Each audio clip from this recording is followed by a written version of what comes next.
Laal Kaptaan prepared me for Tanhaji, so I didn't have to prepare for Tanhaji. I worked so hard on Laal Kaptaan, and every film has now become like a baby of ours. I think I worked with some really interesting people.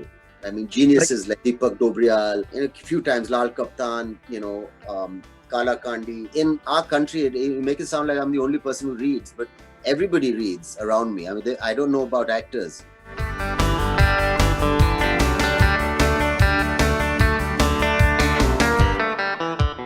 Every moment that an actor is speaking a line or doing something, or every time a human being is doing something.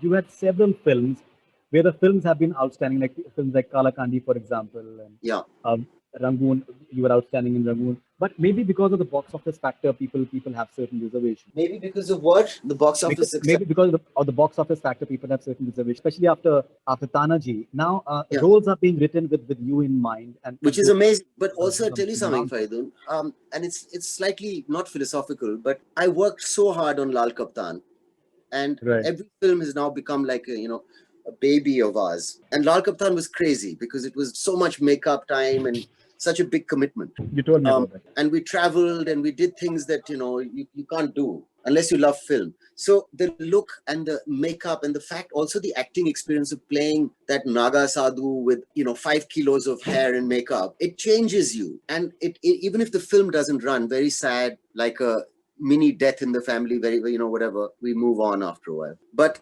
it prepares you for the next job. This is something I didn't realize, that Laal Kaptaan prepared me for Tanhaji, so I didn't have to prepare for Tanhaji because I've already gone there, So whether it's sword fighting or whether it's horse riding or whether it's like wearing that heavy makeup or playing a kind of a wild person, you've done the homework. So it prepares you somewhere else. Kala Kandi, all right, doesn't run, but you've come across so many actors in the digital space, kind of a different types of actors you wouldn't have met, worked with directors, writers who you wouldn't have met. So what I'm trying to say is that even if a film doesn't run, there are hidden benefits to just working hard, and you become good at something else. And then suddenly you find yourself in a place and say, oh, this I learned during Chef. And Chef might not have run, but maybe I learned what not to do from that, and you figure out how to pitch things in a like, maybe it's too placid a movie. There's various things that you understand along the way. But hard work and preparation for heavy duty stuff. And films are getting quite heavy duty now. And I feel prepared to take those roles on because of some of these things that I've done. I really enjoyed Chef, and I was very surprised by the fact that it maybe did not do the way well at the box office.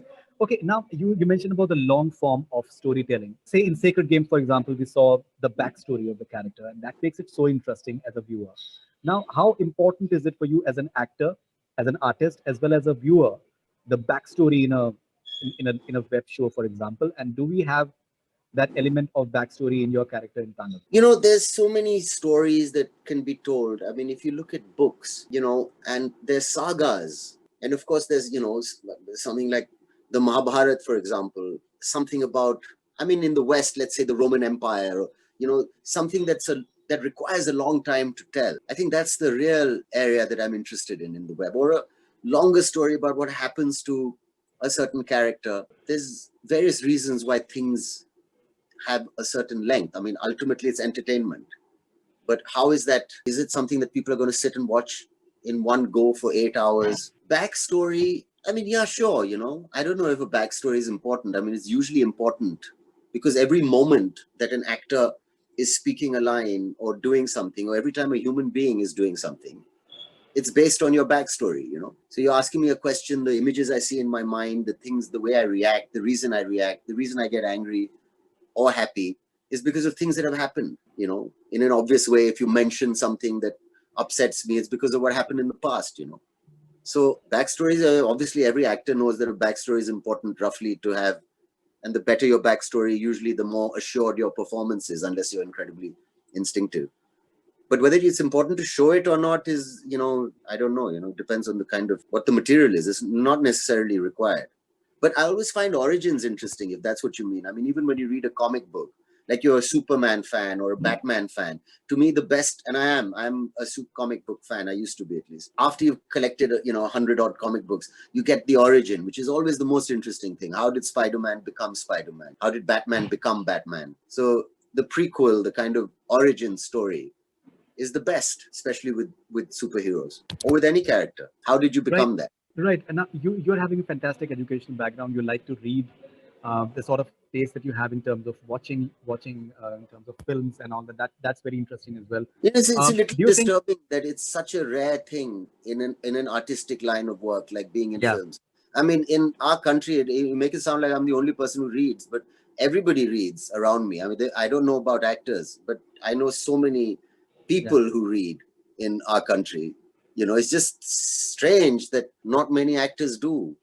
Because I mean, for whatever reason, it's. No, I totally understand. My question to you is: Does it impact you as an actor in terms of bringing certain nuances to characters that you play? I mean, people say that, yeah, in a way, yes, I guess, maybe. I don't know if it's really, but you get ideas certainly if you read something, because a novel or a book, for example, is doing what an actor should do anyway to the lines.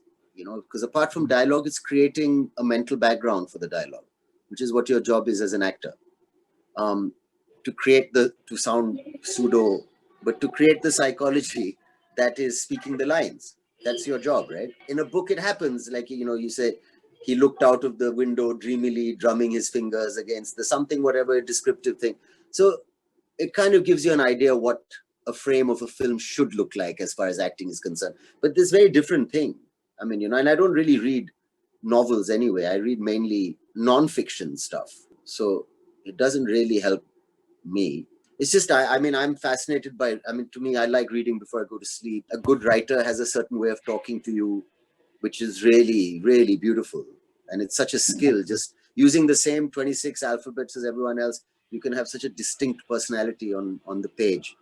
And it enriches you when you read it. It's like, purifying and just a lovely experience as far as I'm concerned. So it's got nothing to do with the work I do. Something about the star cast of the show, Tandav. I think some fantastic actors in the show. How was the experience of collaborating with them? One of the things that happened, I don't know when it happened, but I think it was when a few films weren't running, and I just made this decision.